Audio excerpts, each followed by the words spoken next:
Hi, we are from Fabulous Women. Hello, my name is Atira Sofina. My group and I will be presenting about how agency theory solves management shareholder dispute. So, what is agency theory? Agency theory is a principle which is the shareholders that is used to explain and resolve issues in the relationship between business principals and their agents, which are the managers. Most commonly, the relationship is the one between shareholders as the principals and the company executives as the agents. And it explains how the best to organize relationships in which one party, which is the agents, determines the work and which another party, which is the principal, which is the agent, which is the principal, performs or make decisions on behalf of the principal. Principals delegate decision-making authority to agents because many decisions that affect the principal financially are made by the agent. Differences of opinion and even differences in priorities and interests can be arise. This is sometimes referred to as agent-principal problem. So, what are the disputes? These are the disputes of agency theory. First, the agency theory addresses disputes between two areas, which are a difference in goals and a difference in risk aversion. For example, company executives may decide to expand a business into a new market, and this will sacrifice the short-term profitability of the company in the expectation of the growth and higher earnings in the future. However, shareholders may place a priority on short-term capital growth and oppose the company decision. Another central issue often addressed by the agency of the risk tolerance between a principal and agent, and it can also be disagreements over the development of the company, poor personal relationships, and conflict of the interest. And it can also arise because the directors are stopping the shareholders by paying them some high salaries or keeping the money in a company when shareholders think it should be paid up to them. So this will be the article that we will be presenting. The dysfunctional relationship between Felda and FGV boils over. So who are these people? The management will be the FGV. The shareholders will be three types of person, which are Felda, KPFV, and LPAT. So who are the FGV is the management. FGV is a subsidiary for the Felda, and it is a Malaysian-based global agriculture and agri-commodities company with operations worldwide. FGV produces oil palm and rubber plantation products, soybean and canola products, and also sugar products.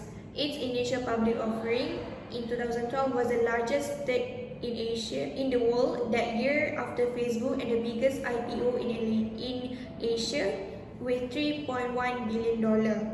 It is the largest palm oil company in the world. And who is the Felda? Felda is the shareholder, which is the parent company for FGV. Felda is Federal Land Development Authority. It is a Malaysian government agency that was founded to handle the resettlement of rural poor into newly developed areas and to organize smallholder farms from growing cash crops. Felda was formed on 1st July 1956, which are 60 years ago, and when the Land Development Act came into force. Felda focuses mainly on West Malaysia, while the other government agencies are responsible for the east of Malaysia, which are in Sabah and Sarawak. Felda has diversified from its original business of land development to other economic ventures, some of them entirely related to land resettlement.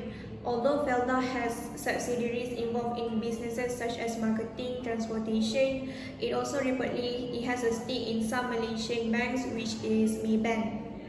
So next will be the other two shareholders.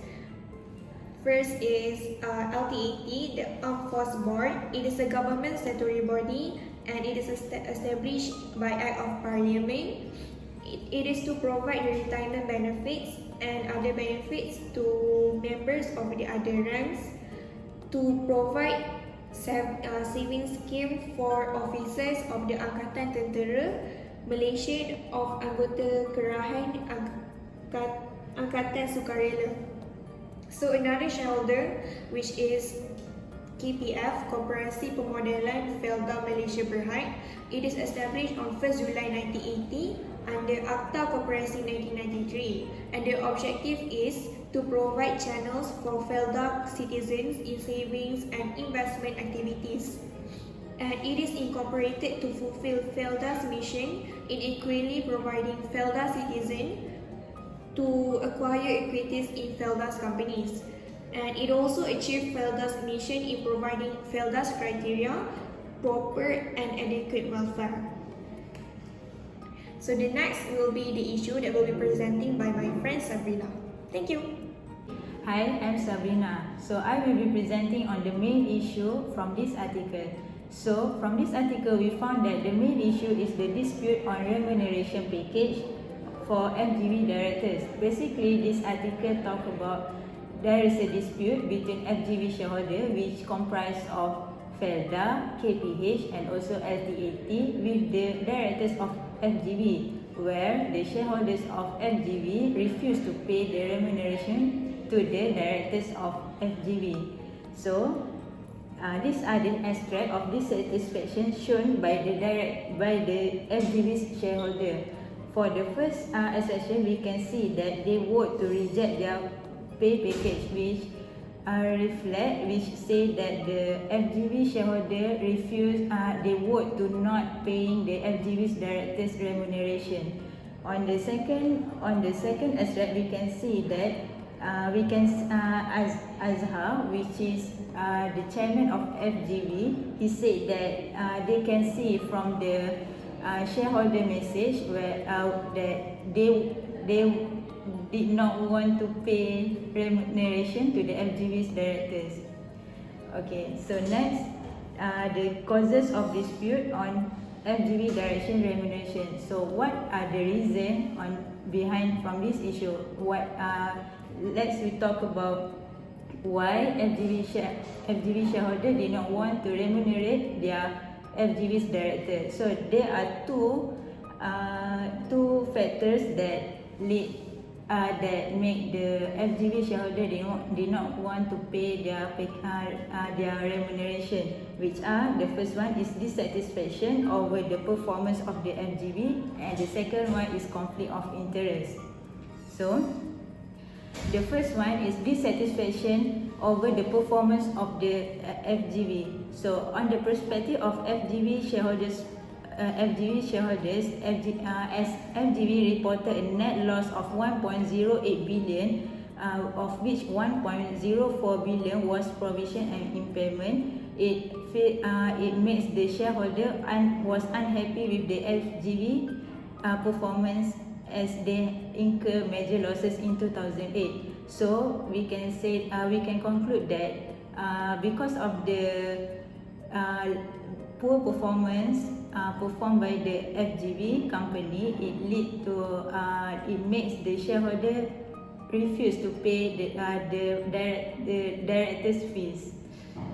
Okay, so next, from the FGV directors' point of view, they argue that it would be unfair and unrealistic to expect the board of the FGV to exercise their duties without appropriate compensation.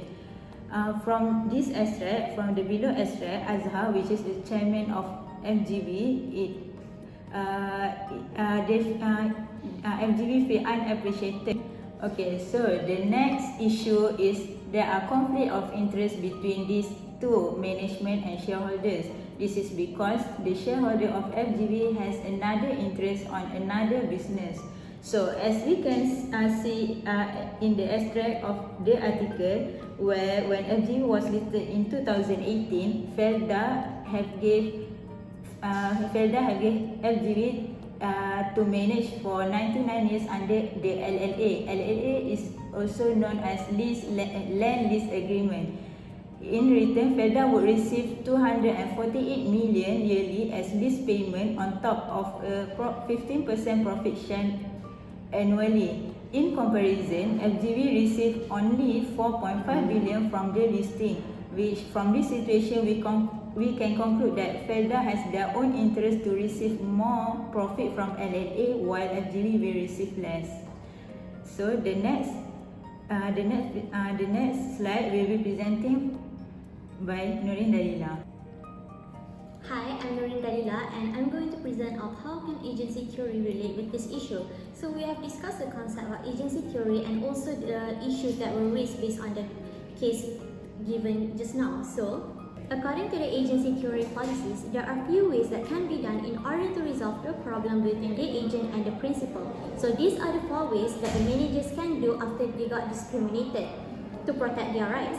First is by putting mechanisms contracts in place, reducing agency loss, enhance the corporate governance, and also conduct a meeting between both parties. So how does putting mechanisms contracts in place will help to resolve the dispute? This is by they help to ensure that the actions will benefit to both parties. And the aim of the putting mechanisms contracts in place is to reduce the conflict of interest between them. How are they going to put mechanisms contracts in place is by doing negotiations with them to create a well-functioning organization. Next is by reducing agency loss. So, based on the agency theory, resolving any difference regarding expectations is called as reducing agency loss. So what is the meaning of agency loss? Agency loss is the amount of principal contents lost due to the agents acting. Hence, by reducing agency loss, it will give both agent and principals a win-win situation. The other way is by enhancing the corporate governance. To change the rules under which agent operates and restore the principal's interest.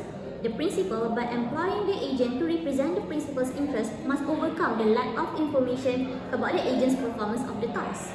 Agents must have incentives encouraging them to act in unison with principal's interests. By enhancing the corporate governance, it will help to design the incentives appropriately by considering what interests motivate the agent to act. Incentives encouraging the wrong behavior must be removed, and rules discouraging moral hazard must be in place. And last but not least is to conduct a meeting between both parties. By conducting a meeting between shareholders and managers to address the issue and come with one solid resolution. How does this help? This will let both parties to raise their concerns and give ideas of how to resolve this issue. And from the meeting itself, they will come into resolution and be satisfied with whatever decision that is best for the company. So how can agency theory relate with this issue? So this is the agency theory that helps to resolve the dispute that we have mentioned just now. The first one is by reducing agency loss. How? There are managing compensation of the agent. Agency theory that were applied to resolve the issue is by managing compensation of the agent. How is that so? Managing compensation of agent is a way to reduce agency loss. This is because Felda Global Ventures, or known as FGV, finally reduced its director's fee to the board committee fees. The shareholders also approved 10,000 ringgit for monthly board fees to each of the non-executive directors until the next annual general meeting. The board stated that a fee of 300,000 ringgit will be paid monthly to executive chairman was also approved. So this is the extraction that one of the extraction of the article that we have found in the New Straits Times. Next is by conducting. So another way is by conducting a meeting between both parties. So an extraordinary general meeting was held between Felda and its management. Felda and FGV held an extraordinary general meeting to resolve the issues raised between them. In the extraordinary general meeting, which is EGM, as many as 99.96% of shareholders gave the green light to the 6 board fee resolutions. During the EGM also, the company reduced its director's fee for financial year 2018 to Rm 1.1 million and Rm 490 and 272 for board committee fees. So this is the article that we have been referring to for this case.